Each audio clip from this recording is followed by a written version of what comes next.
पारिश्रमिक सुविधा पुनरावलोकन गर्नुपर्ने महसुस गरेको छु। कर्मचारीले हाल प्राप्त गरिरहेको महँगी भत्तालाई निरन्तरता दिँदै सुरु स्केलमा 10% तलब वृद्धि गरेको छु। कार्य सम्पादनमा आधारित पारिश्रमिक प्रणालीको सुरुवात गर्न नयाँ तलब मानको 10% मासिक प्रोत्साहन भत्ताको व्यवस्था गरेको छु।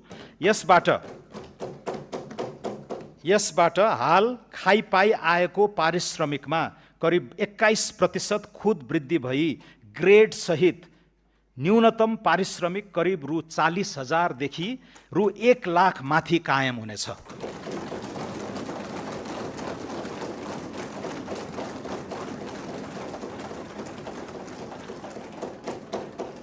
नयाँ तलब स्केल सम्बत 2083 साउन 1 गतेदेखि लागू हुनेछ। कानुनी शासन र राष्ट्रिय सुरक्षा। न्याय प्रणालीलाई छरितो र प्रभावकारी बनाउन सूचना प्रविधिको अधिकतम उपयोग गरी विद्युतीय अदालत व्यवस्थापन प्रणाली विस्तार गर्नेछौँ। विपन्न तथा दूरदराज क्षेत्रका नागरिकका लागि निशुल्क कानुनी सहायता कार्यक्रम सञ्चालन गर्नेछौँ। शान्ति प्रक्रिया तथा सङ्क्रमणकालीन न्याय सम्बन्धी बाँकी कामलाई यथाशीघ्र निष्कर्षमा पुर्याइनेछ। राष्ट्रिय सुरक्षा नीति 2075 को पुनरावलोकन गर्नेछौँ। नेपाली सेनाका जवानहरूको आवास स्तरोन्नति कार्यक्रमलाई निरन्तरता दिँदै रु 2 अर्ब विनियोजन गरेको छु।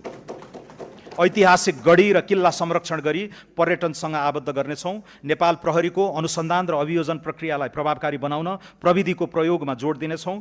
विधि विज्ञान प्रयोगशाला, अनुसन्धानमा कृत्रिम बुद्धिमत्ताको प्रयोग तथा भौतिक पूर्वाधार विकासमा लगानी वृद्धि गर्नेछौँ। नेपाल प्रहरी र सशस्त्र प्रहरीको अवकाशको सेवा अवधि र निवृत्त भरण सुरु हुने अवधिका बीचमा रहेको विद्यमान अन्तर पुनरावलोकन गर्ने विषयमा अध्ययन गर्नेछौँ।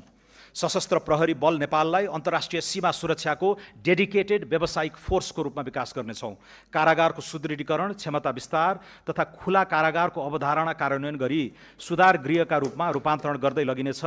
विपद प्रतिकार्यमा संलग्न जनशक्ति र स्वयंसेवकको क्षमता विकास गर्नेछौँ। विपद पश्चातको क्षतिपूर्ति, राहत र पुनर्निर्माणका लागि बिमा लगायतका जोखिम हस्तान्तरणका उपकरणहरूको विस्तार गर्नेछौँ। सङ्घ, प्रदेश र स्थानीय तहबीचको अधिकार, जिम्मेवारी र कार्य सम्पादनको दोहोरोपना हटाउन कार्य विस्तृतीकरणको पुनरावलोकन गर्नेछौँ। 3 तहबीच विद्यमान दोहोरो करको विवादलाई क्षेत्राधिकारको स्पष्टता र कानुनी सुधार मार्फत समाधान गर्नेछौँ। सङ्घीयता सुदृढीकरण र